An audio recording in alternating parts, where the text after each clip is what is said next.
Peterborough's community radio station, Salaam Radio, 106.2 FM. Good evening and welcome to the Tech Factor live on Salaam Radio 106.2 FM, where we talk technology, innovation, and occasionally try to stop Joel from explaining quantum computing using football analogies. I'm Akeel, and joining me tonight is Joel. Hello. Hi. I don't know where you make those up. You're so clever. I mean, every single time it's an introduction that's just too amazing. Hold that thought. Hold that thought. Now, Joel is one of the few people I know who can turn a simple yes or no answer into a Netflix documentary series. You ask him what time it is, and somehow you get the history of clocks, the Industrial Revolution, and a conspiracy involving daylight saving. But honestly, when the tech world gets complicated, he's the man you want beside you, even if he does occasionally sound like ChatGPT with a caffeine addiction. Hi, Joel. Hi. You know what? I was just speechless now. I thought you had done, but then all of that as well. Hold your beer. Oh, dear. Not even what done. What can I say? Right, on Legend. tonight's show, we'll be discussing the privacy concerns around the next generation of wearable AI devices. After a major BBC report raised fresh questions about surveillance, consent, and whether technology is quietly becoming too personal. Then later, we'll take a deep dive into the evolution of drones, especially military drones, and how autonomous systems are changing modern warfare faster than most people realize.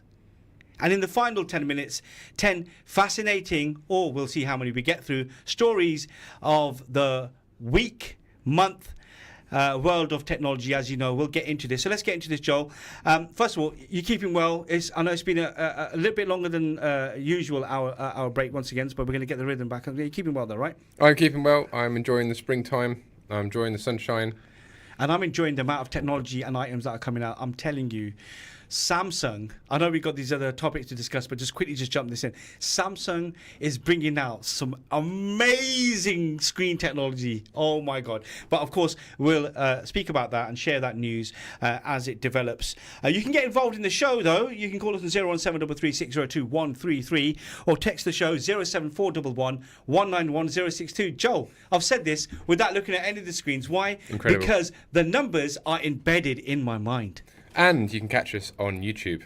You can. Of course you can. You can get involved. Do share your comments. Do share your experiences. So, AI wearables and privacy. This week, the BBC highlighted growing concerns around AI-powered wearable technology.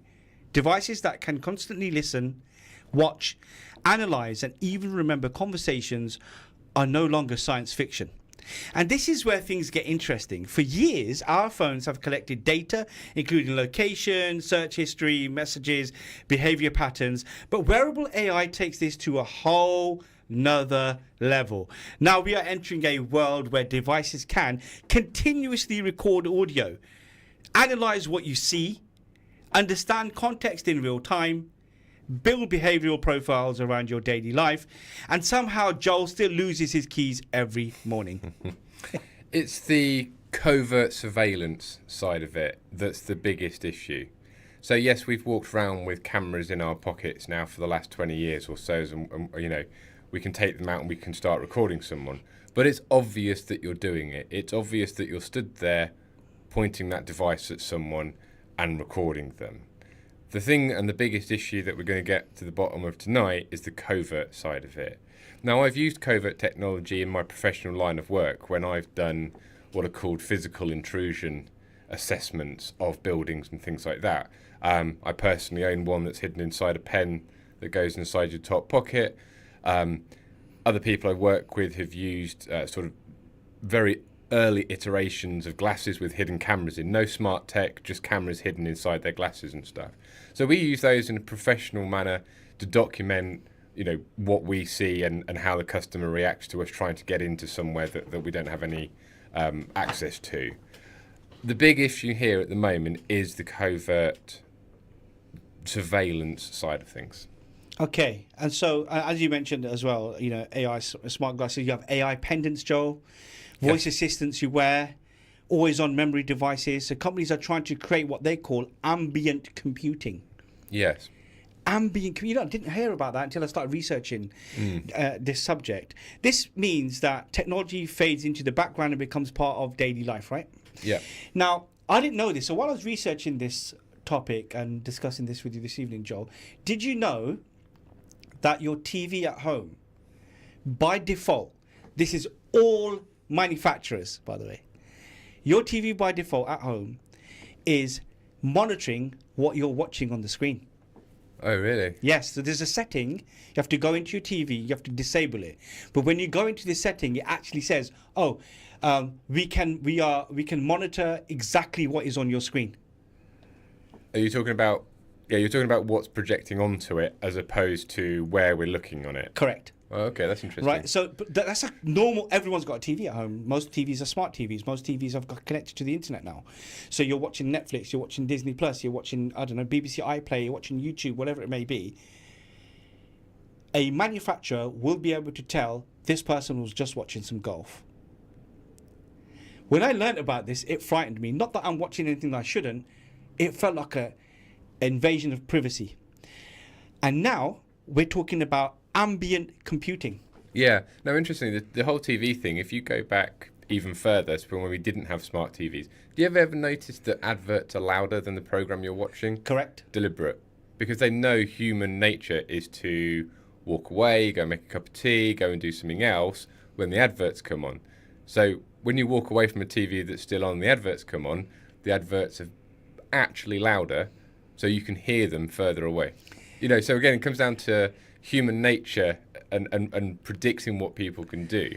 That's very clever, isn't it? Yeah, Somebody sat somewhere. No, but it's very clever. Think about it. It all fits into this. But that's how the technology has then evolved into the TV kind of stuff that you're talking about. Yeah, and I'm just talking about this now in terms of ambient computing. The idea sounds really futuristic. We're talking about less screen time, more natural interaction, instant AI assistant, but critics argue it creates an always watching environment, doesn't it?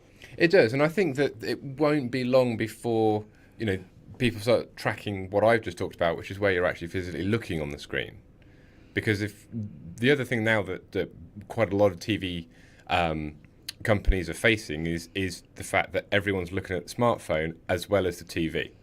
Yeah, so when their adverts are playing, it doesn't necessarily mean that you're actually looking at them. So what I'll quite often do while watching TV, if I'm watching TV that's got adverts on it, as soon as the adverts come on, my head goes down and I start looking at my phone, and then the adverts stop in my head.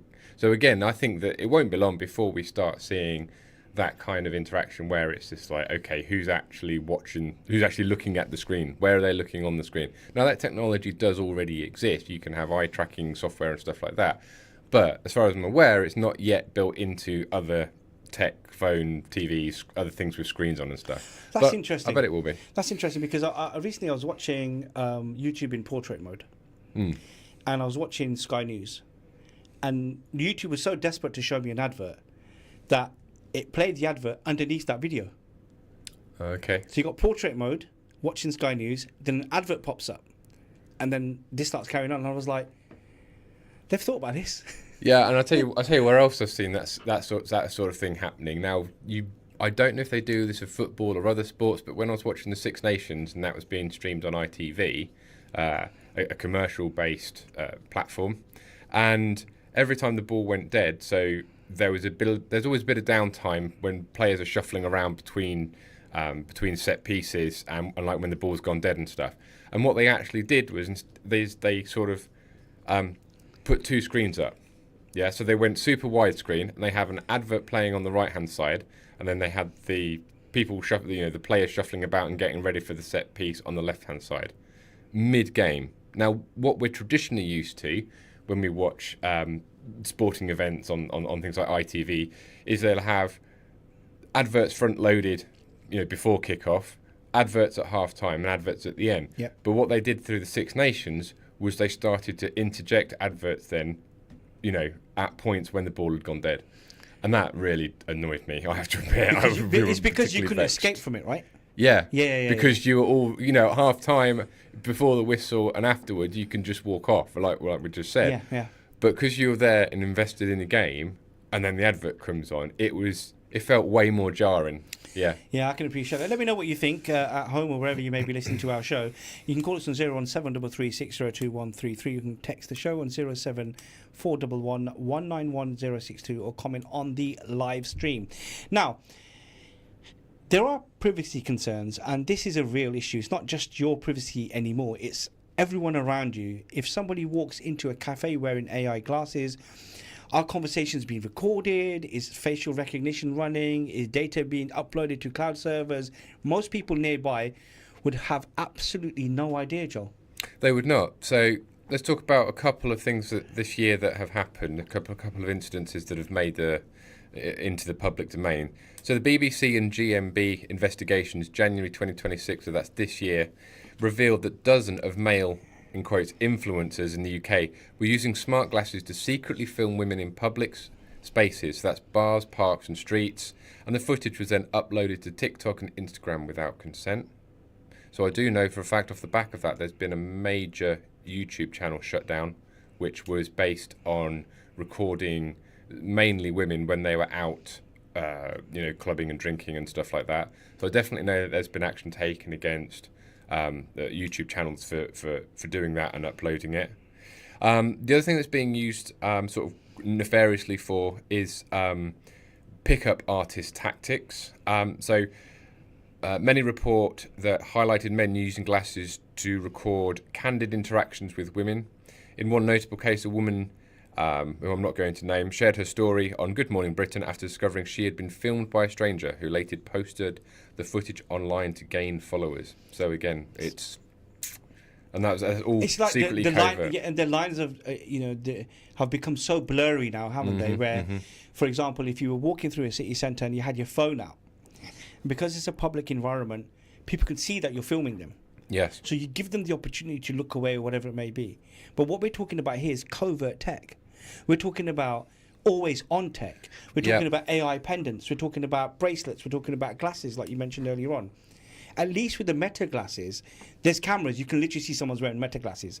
I suppose in many ways, if you didn't know what the Meta glasses were, you wouldn't know. But it's almost impossible for you not to know there was cameras there, because you can literally see that's what they are. I'll tell you what, I've got just a few notes on how to spot smart glasses. Oh, here we go. Let's talk about. Am I wearing them now? No, you've just got smart glasses. Thank you, sir. Not smart glasses. Yeah. Oh, very good. Very good.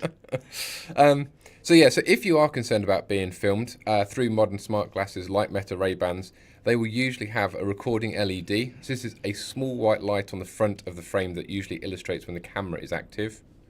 They will have thicker arms as well. So the templates of the glasses are usually noticeably thicker to the house, the batch, the processors and things like that.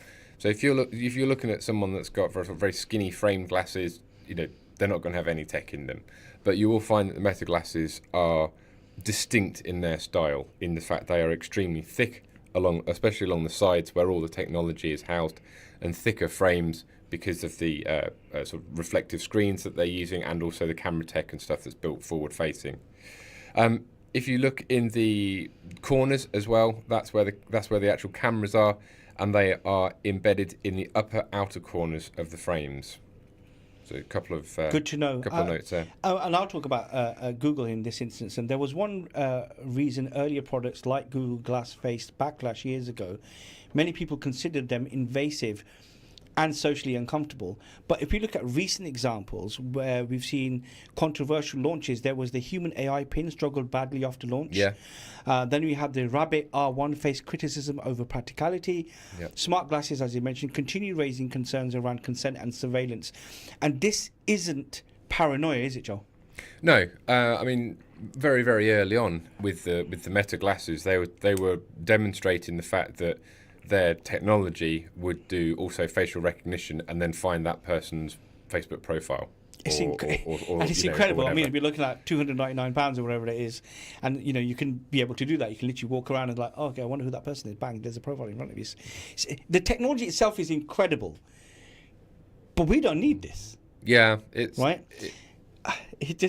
too much It's very easily exploitable for Without a doubt. nefarious reasons. Yeah, I mean, look, we're not going to go into anything too. We don't do politics on this show, but what we will say is we know there are nefarious governments out there who have got agents around the world.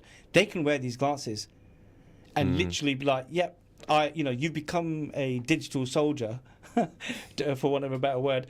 Look, researchers have warned that wearable AI devices can create data linkage risks, unauthorized sharing, behavior prediction systems, constant passive surveillance. These are very, very serious issues and concerns where, people could be paid to literally just walk around city centres or wherever it may be, or at events and so on. And to the unsuspecting individual, this person's got an AI pendant on, they're sitting down, they're having a conversation which is private, and it's now being recorded. Moreover, if you're in a networking environment and you have a competitor, wherever it may be, and you're able to film who that person is. Stealing trade secrets, things like that. Secrets, exactly. Just generally secretly recording for reasons. So, okay, so I think that this is relevant as well. Now, I am not in any way qualified to give out any kind of legal advice and stuff, but there's three things that if someone is recording secretly, uploading to Facebook or uploading to other social media sites, secret footage that's been secretly recorded, they could be breaking three laws. So three laws I want to run through just very quickly that they could be breaking. And again, this isn't official legal advice. They could be, if they were then asking for money for the footage to be removed, for example. So that could be deemed as blackmail. So under the Theft Act of 1968, making unwarranted demands and menaces, for example, the threat of releasing video or the threat of taking video, or the promise of taking video offline, is a criminal offence, and that could be punishable by up to 14 years in prison. Wow. A life sentence. Yep. So there is harassment and stalking as well. So again, using wearable tech to track, record someone without their knowledge falls under Protection for Harassment Act of 1997. So again, these people that are actively doing this, they are at risk of those two. The last one that there are laws about as well is sort of there's laws around sort of like voyeurism and a practice called upskirting and things like that. So if the filming is captured in a private place, for example, in a bathroom or in a bedroom, where again someone was being secretly recorded using this kind of tech, then again that could fall under the Sexual Offences Act of 2003. And then obviously there was a law that was passed recently to do with unsolicited sending of news to each other and stuff like that. So again, depending on what secret tech is, secret surveillance tech is being used for, again you could be subject to that new law as well, sort of thing.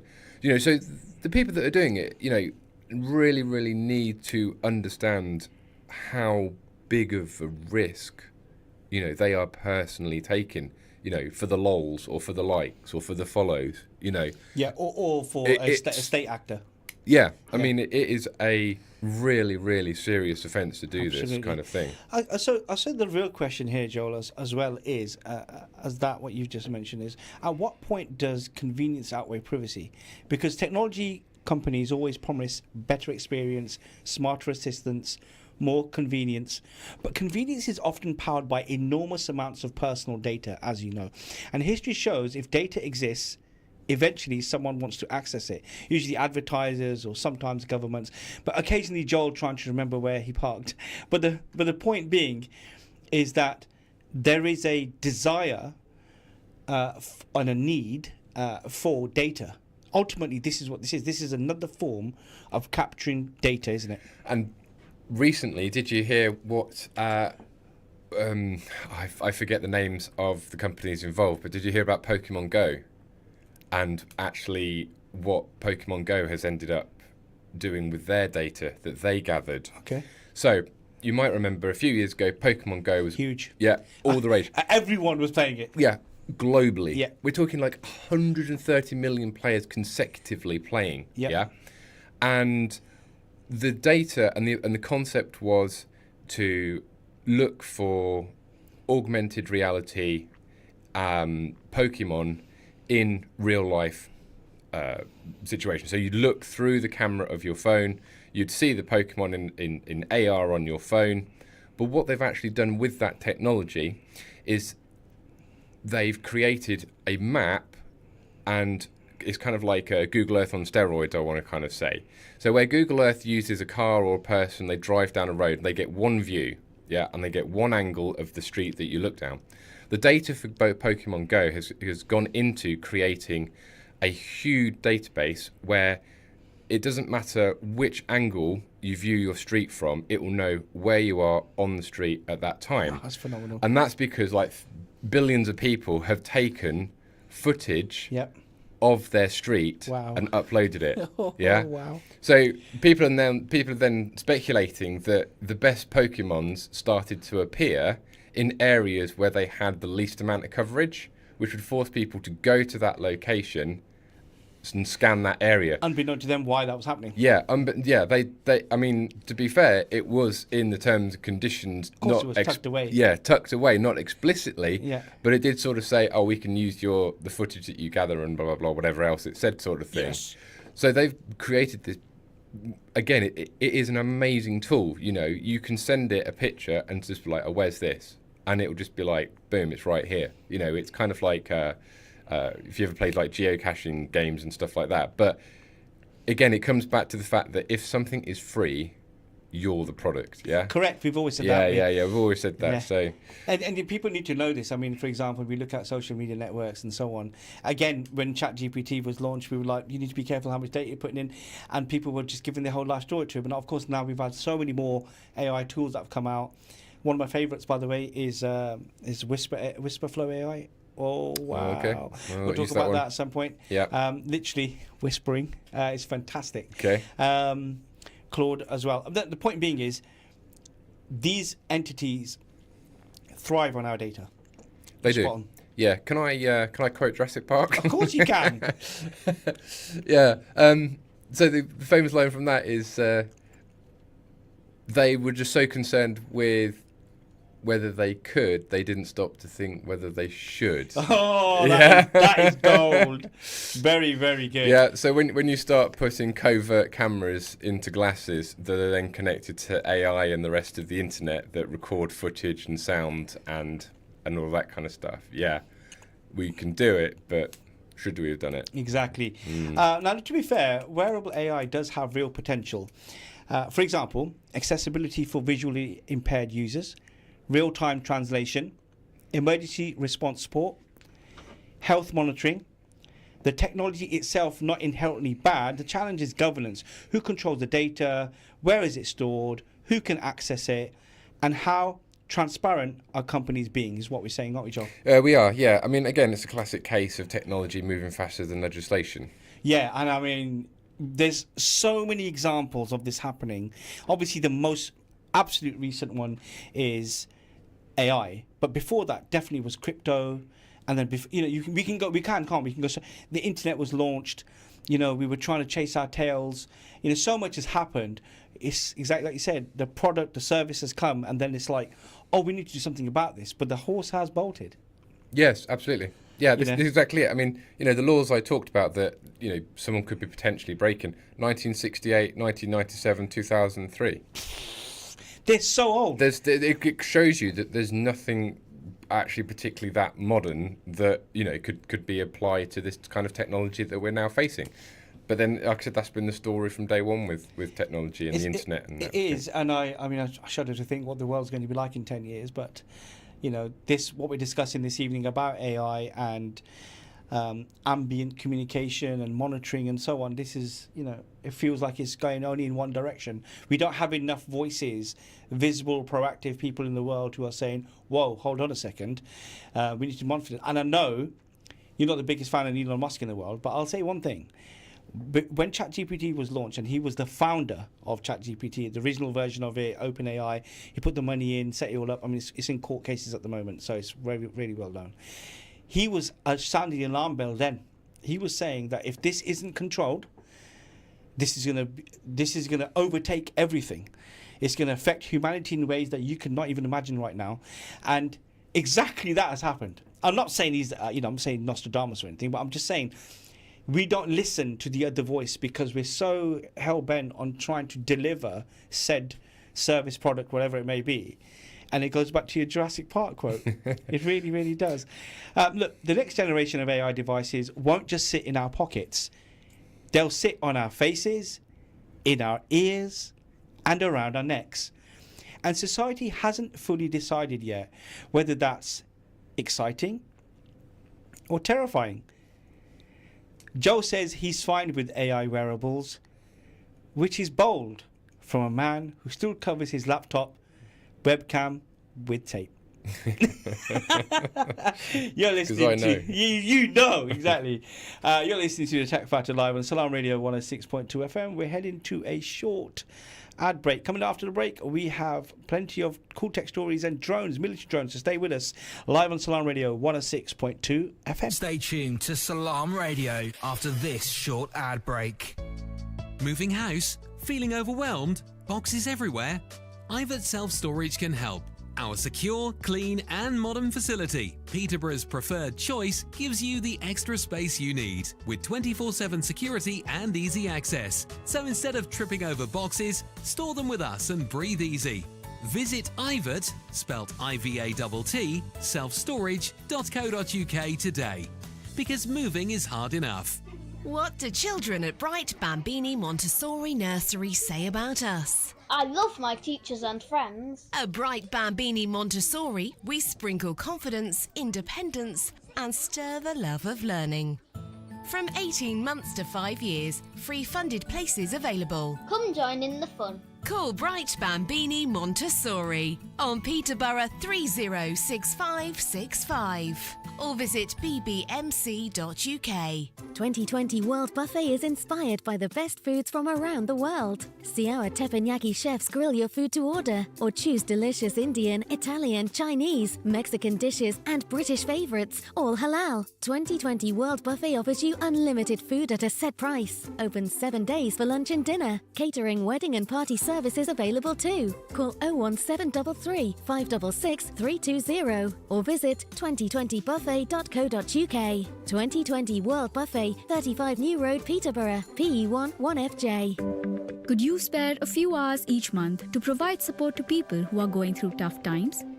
If so, Peterborough Samaritans are looking for volunteers who are empathetic and open-minded, and we'd love to hear from you. We run regular information sessions where you can find out more about what it means to volunteer for Samaritans. If you are at least 18 years of age and would like to know more, please email volunteer@peterboroughsamaritans.co.uk. Ayada Care Limited provide quality and compassionate care at home support services, respecting the cultural, linguistic and religious backgrounds of those we care for. We find out exactly what our clients need, then match our trained Ayada staff to meet their personalised yet affordable care plans, promoting independence and mental health well-being. Call 01733 666 801 to speak with registered manager Iqbal Manji, or visit ayadacare.co.uk for details. Already running a business but want to scale, boost profits, and free up more time for the things you love? The Progressive Business Network is where business owners, mentors, investors, and keynote speakers share real-world strategies for growth. Each month you'll gain practical advice, fresh ideas, and powerful connections to help you work smarter, not harder. Grow your profits, grow your network, grow your freedom. Join the Progressive Business Network. Visit progressivebusinessnetwork.co.uk today. Progressive Business Network. Learn, connect, scale.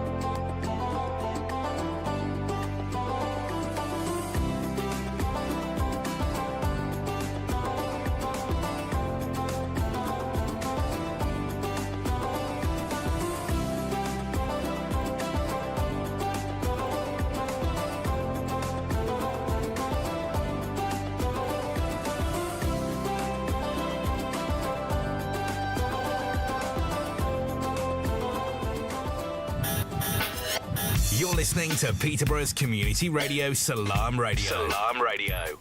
106.2 FM.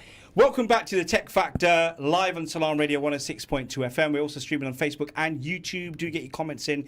You can call us on 01733 602 133. Text the show on 07411 191 062. I'm in the studio with my co-host Joel. So welcome back to the Tech Factor. Now, this topic is genuinely fascinating because drones have evolved incredibly fast. 20 years ago, drones were mostly surveillance tools, reconnaissance aircraft, remote cameras in the sky. Today, well, they are reshaping warfare itself. Now, in the early days, early military drones were relatively simple. Their main job was intelligence gathering, monitoring enemy movement, capturing aerial imagery, reducing risk to pilots. The major advantage was obvious. You could gather battlefield information without risk to human life. Now, here's the shift. Over time, drones have become armed, faster, smaller, cheaper, more autonomous, and now they can strike targets, coordinate attacks, jam signals, operate in swarms, use AI for navigation and targeting. And this is where things become a technological arms race, Joel. Yes, absolutely. It's not just an arms race for the drones, it's an arms race for how to stop them. Yes. Which we are, I think, one of the leading countries in as well. We are. I want to take you down memory lane. Ooh. Let's see how good your memory is. We do like a trip down memory lane on this show. We do, don't we? So, I'm thinking 2017, but it could have been early 2018. You and I went to an event. Go on, yeah. Yeah, went to an event. It was some sort of defence military event that we went to in London. Yes. And we met a supplier back then. By the way, that feels like, I know. And we met companies, British companies, that had technology which was snaring drones. Yes, this was airborne netting and that kind of stuff, as well as jamming tech as well. And we were both blown away by it. We're like, wow, I mean, this is out there. But we also saw things like the F1 drones, massive piece of kit, super fast, super advanced. That was 10 years ago. Yeah. Right? And in the same, I know we're going to be talking about military drones as well, but I think it's important we touch on consumer tech. I mean, I fly drones myself. Yeah. And I was fascinated by drones. You know, you'd go to like a Mankind shop and you'd see, oh yeah, you know, these drones look cool, and then, you know, I think I'll buy this, but you don't. You end up thinking, oh, DJI is going to bring out this, you know, drone, so you buy them. These are the early Mavics and so on. And since then, I mean, the lineup is staggering, and they've become cheaper and they've become much more advanced. You can get drones now which can do 4K filming. It'll follow you. It can do, you know, 15 miles away from your location. Battery lasts half an hour. It's got different scenes. It's got really, really good, technically advanced wind resistance, obstacle resistance, and so on, avoidance. And it's the size of your iPhone. Yeah, and you're seeing them being used by, you know, professional TV producers, as well as sort of like smaller YouTubers as well. Correct. You know, and it really does add some fantastic points of view when YouTubers are trying to explain something or show something, and the cinematography of the videos. And I noticed in motorsports, you know, when they're used in motorsports, especially like Formula D with the drifting cars and stuff, the drone flyers of those guys, they're getting right up to the car. It's giving you better, more exciting angles of sporting events and things like that. It's epic. Super, super cool. And with all that in mind, the average Joe, like we just mentioned now, we can buy this tech. Yes. And what's happening now is it's becoming more advanced and it's becoming smaller, and and that's also led to incidents that have taken place in the United Kingdom. So if you remember correctly, I believe it was Gatwick. Somebody correct me if I'm wrong. Text 07411191062 or comment on the live stream. I'd love to know. I'm happy to be corrected. It was a UK airport, let's say that. And we had an incident where somebody was flying drones across this airport, and it was affecting air traffic control, so airplanes had to be grounded. Yep. And they couldn't find the person, the pilot. So it was flying into the airport, causing a nuisance, flying back out again, flying back in, flying back out again. That led to, as well as a series of this similar sort of events, and again going back to what we were talking in the first half about technology coming out first and then rules, regulations and law following much later. So now you need to have a license. You need to have a pilot license, you need to have an operator ID license, so you have to have the device itself needs to have a license, and you yourself but this is because they want a database of you to make sure they know who's flying that aircraft. Now, the reason why I mention and bring this all into play, Joel, is because drones are fun. I've used them for recreational activity, but I've also helped people gather evidence. So, for example, a friend of mine got in touch with me and he had a dispute with his neighbour. And the dispute was based on the land on how much land he owned and his neighbour owned, and they were disputing the boundary. So I at his request, flew my drone across both properties to give them the aerial view, and it was settled. So, yeah, this is just a real world example. There's so many other things out there. Cool. I mean, I've done other things as well. I've crashed and I'm about to get another one, so there's loads of stories. Okay. And they're fascinating, they're excellent pieces of equipment. They're not toys anymore. That's the other really important thing to remember.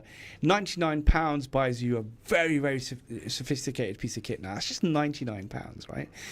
But now we go into the Ukraine war, and that changed everything. Experts widely believe that the war in Ukraine accelerated drone warfare dramatically. Yes. Low-cost drones suddenly became capable of destroying tanks, armoured vehicles, supply lines. A device costing hundreds or thousands can destroy equipment worth millions. That changes military strategy completely. So we have one side of the fence where we, like you said, we went to these defence shows and you got this tech and Formula One and sports, and this has been used in specific environments. Moreover, we met another company we didn't mention. It was using drones in Africa, and it was flying medicine into remote parts of Africa to be able to help people because they can't get a car that far or nobody's available. They were literally flying blood, flying cancer drugs to help people. And it just goes to show you the benefits of this technology. But that's also now drastically moved into warfare. So you have AI and autonomy. Modern military drones increasingly use AI systems. That means you have autonomous navigation, object recognition, target tracking, swarm coordination. And some systems can operate even in GPS denied environments. Now, the Pentagon is now investing heavily into autonomous drone systems and AI assisted warfare. Yeah, absolutely. You're talking about ones that are also equipped with LiDAR, light detections and ranging sensors. Used to be bulky and expensive. It's now small enough for mid-range drones, allowing for instant 3D mapping of construction sites, disaster zones, things like that. Also war zones. Multispectral and thermal are now available on them. That's also used in agriculture as well. They use multispectral sensors to see invisible plant stress, and then from the back of that they know where and when to use like different fertilizers and things like that. Also, firefighters are using high resolution thermal imaging to see smoke in real time and other fires and things like that. Wow. So again, there's technology that's got that massive overlap between a theatre of war and also uses in peacetime for reduction of fertilizer, helping firefighters to locate fires, 3D mapping, of disaster zones and things like that to aid rescuers and that. And it's the same kind of tech that's being used to map, trenches or enemy positions or whatever it might be. So again, that technology is being, used in both sides of the coin. Absolutely agree with you. And then you have, I mentioned drone swarms. Joel, one of the biggest developments in swarm technology, and I want you to imagine this, okay? And you as well, wherever you may be listening. Imagine hundreds of drones communicating together, overwhelming defense systems simultaneously. This is traditional air defense systems. They just struggle because they were designed for expensive missiles and aircraft, not huge numbers of cheap autonomous drones. These drones are talking to each other.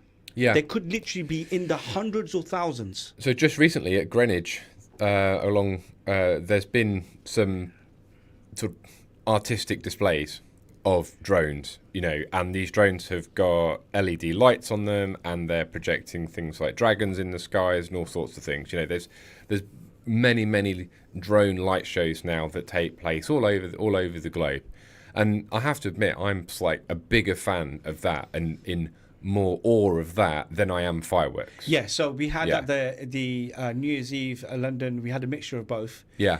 And you're right. I mean, they're just spectacular. The drone light shows at night time are I find them just way better than fireworks they are. But it absolutely terrifies me. Absolutely terrifies me about what is capable, and we've not even seen. We have not.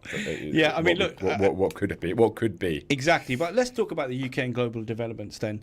The UK RAF has already confirmed AI-assisted robot fighter systems are arriving far earlier than expected. Meanwhile, the US is massively expanding drone investment.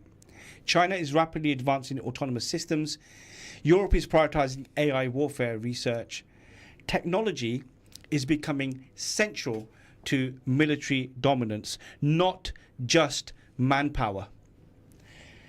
And we see this in other theaters of war, don't we, as well? But you have the cheaper Shahed drones which are being used, and they're affecting other military assets, and they are literally in the I think it's like $25,000 for a single drone, taking out $1 million assets for the US military. So these are things that we can see now in real time. Just imagine what they're working on.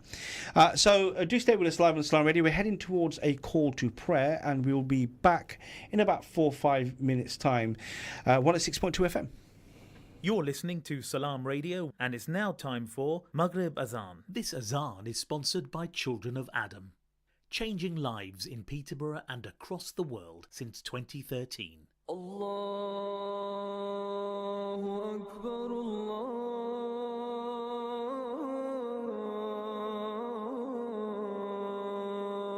Akbar, Allahu Akbar, Allahu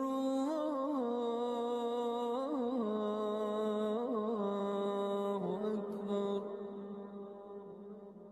Ashhadu an la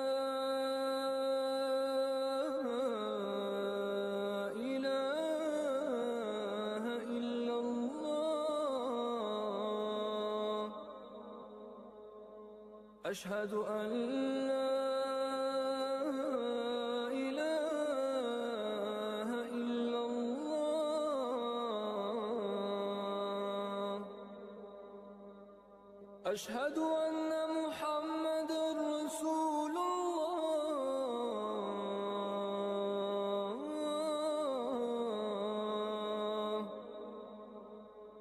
أشهد أن محمد رسول الله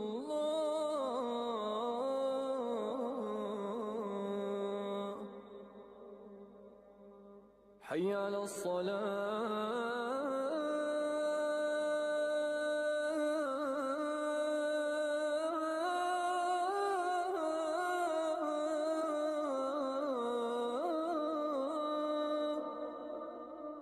حي على الصلاة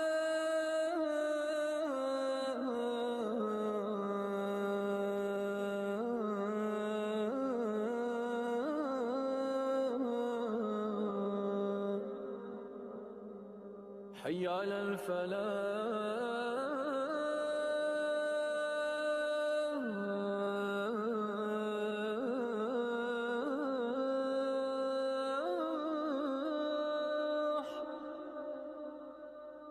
حي على الفلاح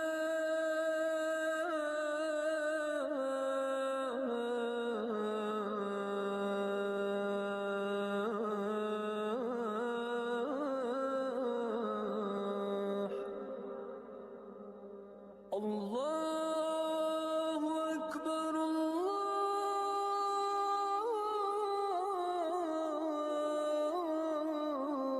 الله أكبر لا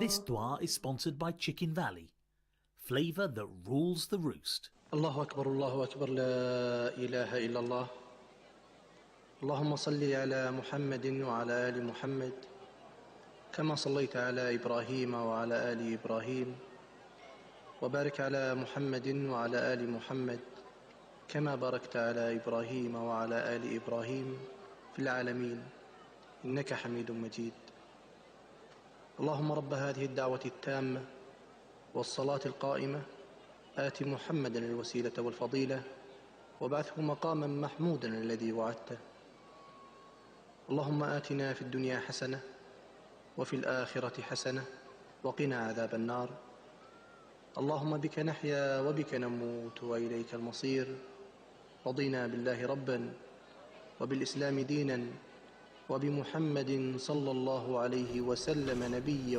ورسولا. Peterborough's community radio station, Salaam Radio, 106.2 FM. You're listening to the Tax Director live on Salaam Radio 106.2 FM.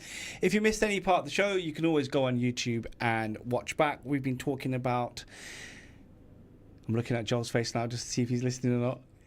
Talking about drones. None before that, the first half of the show? We've been talking about smart glasses and covert surveillance. That's it. We were talking about AI and covert surveillance. Of course we were.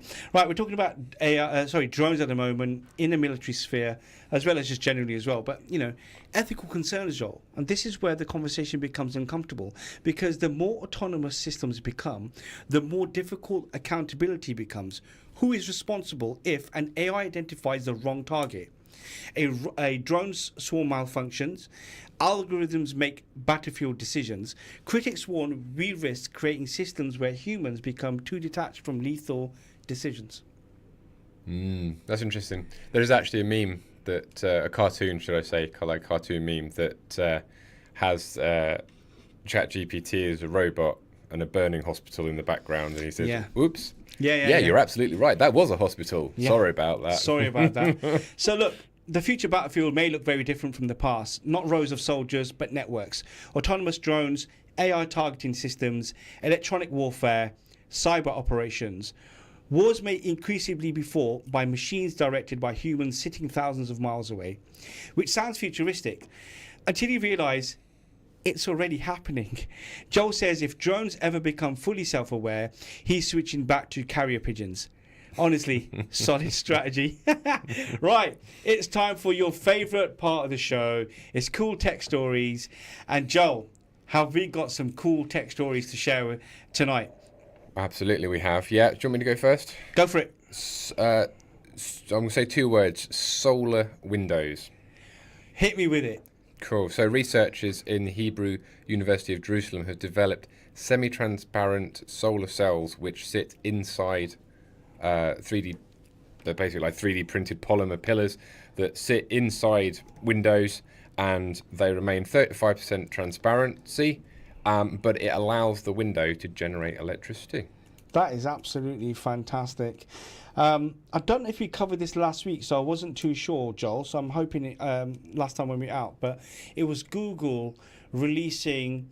So essentially, if you've got an older Windows machine and it's no longer supported by Microsoft, Google were essentially giving you a get out of jail free card, because they were giving you the operating system to essentially keep your kit and put on Google OS, and lots of people are doing it. Yep, send them into Chromebooks. Yeah, very good idea. Absolutely. And I have to say, Joel, I recently acquired a Google Chromebook for a business use, and I was impressed. Yeah, because what we use Google Suite and all Google AI and so on, and for that particular entity, so using the Chromebook just felt natural. Good piece of kit, really well made. Operating system was solid. Just gives you everything you need, not much more. Yeah, that's right. Yeah, and essentially it's Android with a point and click cursor and a taskbar.